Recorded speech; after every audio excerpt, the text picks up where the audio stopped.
समस्या को समस्या समझना समस्या से बड़ी समस्या है।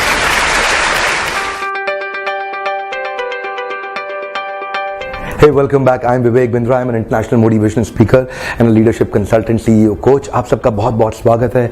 आज एक बड़े ही अद्भुत टॉपिक पे मैं लेके जा रहा हूँ आपको। ये जर्नी जिसके बारे में बहुत लोगों ने मुझसे पूछा, और वो टॉपिक है how to achieve all your goals. आप कोई भी गोल सेट करें, उसको अचीव कैसे करना है, उसको 5 स्टेप्स में मैं शेयर करने वाला हूँ। 5 steps to achieve all your goals. मैंने पूरी किताब एक लिखी है, वो किताब जल्दी पब्लिश होने वाली है ब्लूम्सबरी पब्लिशर्स के साथ में। I have authored about 10 high power motivational books. आप कई किताबें मुझे खरीद के पढ़ सकते हैं, फ्लिपकार्ट, अमेजॉन, सभी जगह मिलती हैं। तो मैं शेयर करने जा रहा हूं 5 steps on how to achieve all your goals. और पहला स्टेप क्या है? You got to actually hold on to a conscious goal. Your goal statement has to be a very very consciously created goal. How to make a goal is not what I am going to discuss right now. What I'm going to discuss right now, that's my other video, you can see that. My discussion is hold on to a conscious goal. When you want to achieve your goal, you've got to hold on to the conscious goal. Your problem is not that you don't have a goal. Your problem is very frequently you change your lot of goals.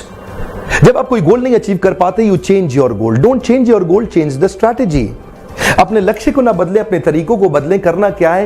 Hold on to the conscious goal. That's the first step. Now that you hold on to your conscious goal, now comes the second step, which is called set an unusual reminder mechanism. You've got to actually set an absolutely unusual reminder mechanism, unusual disturbing reminder mechanism. You know why?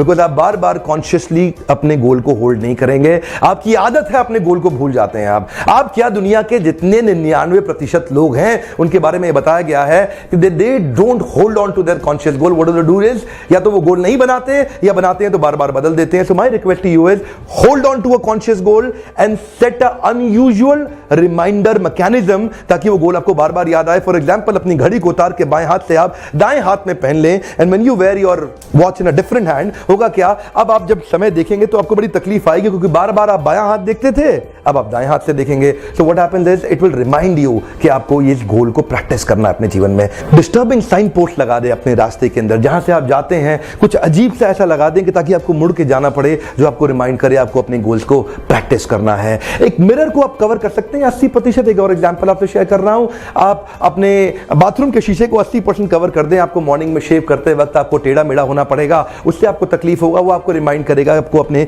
Goals को practice करना है। Set सम unusual disturbing sign post. आप अपने mobile के या desktop के wallpaper को बहुत अनयूजुअल कर दें, अजीब सा रंग बना दें, जिससे आपको बड़ी तकलीफ हो पड़ते वक्त। आप अपने व्हाट्सएप के वॉलपेपर को चेंज कर दें और उसमें एक स्टेटमेंट लिख दें, जिससे आपके मैसेजेस को पढ़ने में आपको कठिनाई हो। द मोमेंट जितनी बार आपको रिमाइंडर मिलेगा, उतनी बार आप अपने गोल पे वापस जाएंगे। It is said if you practice your goal statement for 66 days, if you convert that into an actionable behavior for 66 days, वो आपके हैबिट में कन्वर्ट हो जाएगा। You might think कि इसकी जरूरत है क्यों? इसकी जरूरत है because psychologists say they talk about your hedonic adaptation. Hedonic adaptation का अर्थ क्या है? एक व्यक्ति के मेंटल पैटर्न्स इतने बार बार इतनी आसानी से सेटल हो जाते हैं, जब एक काम को आप 8-10 बार करते हैं तो उस काम के अंदर एंथुसियाज्म, एक्साइटमेंट और हैप्पीनेस रिड्यूस हो जाता है। सैलरी हाइक बढ़ने के बाद, आपकी सैलरी बढ़ने के बाद पहले 2 महीने तो आपको अच्छा लगेगा, उसके बाद आपके लिए बिल्कुल यूजुअल एवरेज हो जाएगा।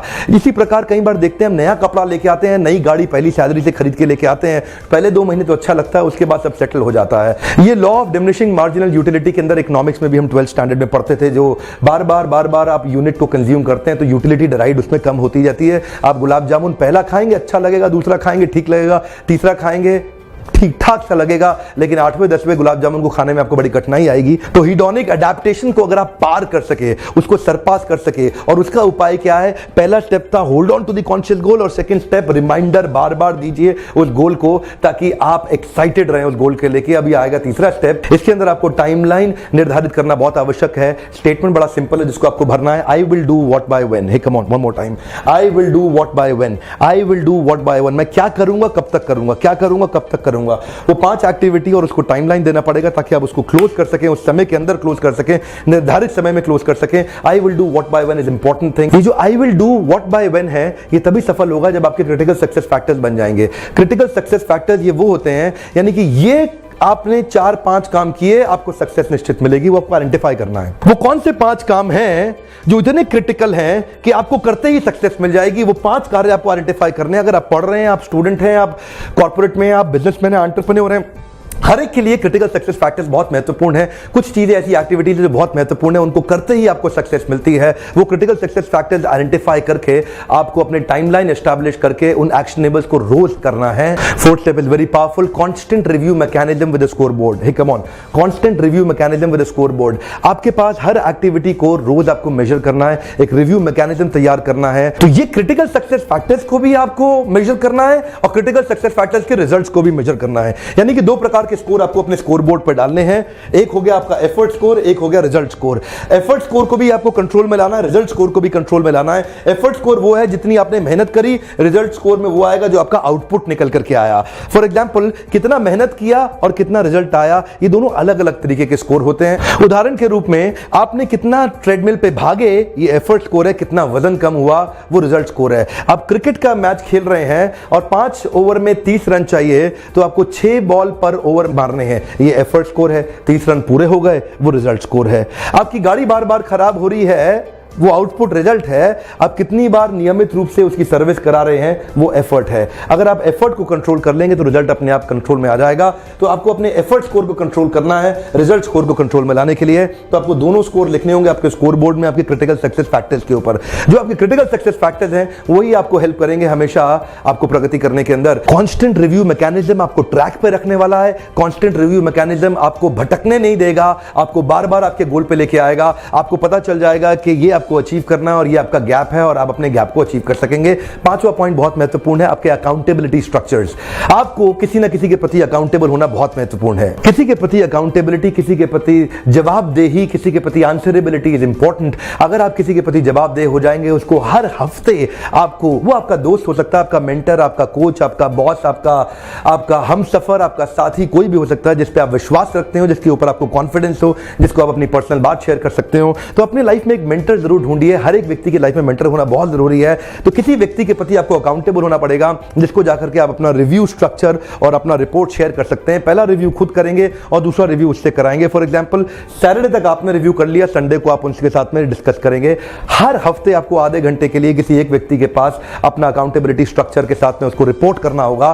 कॉर्पोरेट वर्ल्ड में मेरा एक्सपीरियंस है, बहुत से कॉर्पोरेट में मैं प्रोग्राम्स करता हूं, leadership development, leadership in pipeline, succession planning, talent के प्रोग्रेशन पे काम करता हूं, कैसे टैलेंट को आगे बढ़ाया जाता है। Listen to me sir, accountability का कोई मुकाबला नहीं है। जब आपके पास जवाबदेही होती है, जब आपको पता है कि एक व्यक्ति है जिसको आपने सैटरडे को जाके पिछले हफ्ते का कमिटमेंट लेवल, अचीवमेंट लेवल का रिपोर्ट देना है, आपने उसको बताना है कि पिछले हफ्ते आपने क्या किया, आपने अपना एक रिपोर्ट कार्ड उसको जाके शेयर करना है, तो आप शर्म के मारे करेंगे। पहला हफ्ता नहीं कर पाएंगे, दूसरा हफ्ता आप बेशर्म होकर कर लेंगे, लेकिन तीसरे चौथे हफ्ते में आप नहीं बच पाएंगे। आपके पास जीवन में एक व्यक्ति, एक मेंटर, एक कोच, एक टीचर, एक गाइड, एक काउंसलर, एक मेंटर होना बहुत आवश्यक है, जिसके प्रति आप अकाउंटेबल हो, जिसको जाके आप रिपोर्ट करें, हर हफ्ते बताएं उनको। आप अपने गोल्स के नजदीक जाना चाहते हैं तो छोटे छोटे अचीवमेंट जब आप उनसे शेयर करेंगे, ऑफ कोर्स वो एक व्यक्ति ऐसा होना चाहिए जिससे आपको इंस्पिरेशन मिले, ऐसा व्यक्ति होना चाहिए जिस पे आप ट्रस्ट कर सकें, क्योंकि आप अपने हृदय की बात तभी खोल पाएंगे जब वो ट्रस्टवर्दी व्यक्ति होगा। ढूंढिए एक व्यक्ति, कोई जरूरी नहीं है कि उसको नॉलेज हो आपके डिपार्टमेंट की, कोई जरूरी नहीं है कि उसके पास फंक्शनल नॉलेज हो, पर वो व्यक्ति होना चाहिए जिसके प्रति आप जवाबदेह महसूस करें और जो व्यक्ति कमिटेड हो आपका ध्यान रखने के लिए, आपको डेवलप, कल्टीवेट करने के लिए, और आप उसकी बात सुनते हो। ऐसा नहीं है कि वो आपको कोई गाइडेंस दे और आप उसकी बात ना सुने। तो अकाउंटेबिलिटी की मदद से आप जाकर के रिव्यू कर सकेंगे। पहला रिव्यू खुद, दूसरा रिव्यू वो आपके साथ में करेंगे, वो आपको कुछ फीडबैक देंगे। इंटेलिजेंट व्यक्ति, कोई अपना एक ऐसा मेंटर ढूंढिए जिसके प्रति आप अकाउंटेबल हो। इस तरह से क्या होगा, आप ट्रैक पे रहेंगे। बेनिफिट क्या है, you are on the track. आपका प्लान वर्सेस एक्चुअल आपके सामने होगा। ये प्लान किया था, ये अचीव किया, 10 में से 3 पे आप थे, 10 में से 7 पे पहुंचना चाहते थे, लेकिन 4 पे ही पहुंचे, 5 पे ही पहुंचे। एक रिव्यू, एक मैट्रिक्स के साथ, एक नंबर के साथ आप करेंगे। दुनिया भर के कॉर्पोरेट्स अपने आप को रोल होल्डर कैपेबिलिटी इंडेक्स के साथ इसी तरह ग्रो करते हैं। तो आज प्रोग्राम लगभग हिंदी में था, पर इस तरीके के और लीडरशिप वर्कशॉप में इंग्लिश में बहुत करता हूं, रेगुलरली करता हूं, ओपन हाउस भी करता हूं जहां आप आ सकते हैं। मैं वीडियोस आपके लिए छोटे छोटे बनाता हूं। ऑफ कोर्स डिटेल में करना चाहते हैं आप सब्सक्राइब करिए, ओपन हाउस वर्कशॉप में आइए, डिस्काउंट्स के लिए अप्लाई करिए, हमारे वेबसाइट पर जाइए जहां काफी इंफॉर्मेशन है, जिसमें आप एक अगर एंटरप्रेन्योर हैं, अगर आप ग्रोथ चाहते हैं अपनी लाइफ में, तो लर्निंग पे पैसा जरूर इन्वेस्ट करिए अपने जीवन में। वीडियो देखने के लिए बहुत बहुत धन्यवाद। अगर आपको अच्छा लगा, किसी और को फायदा हो तो शेयर भी कर दीजिएगा।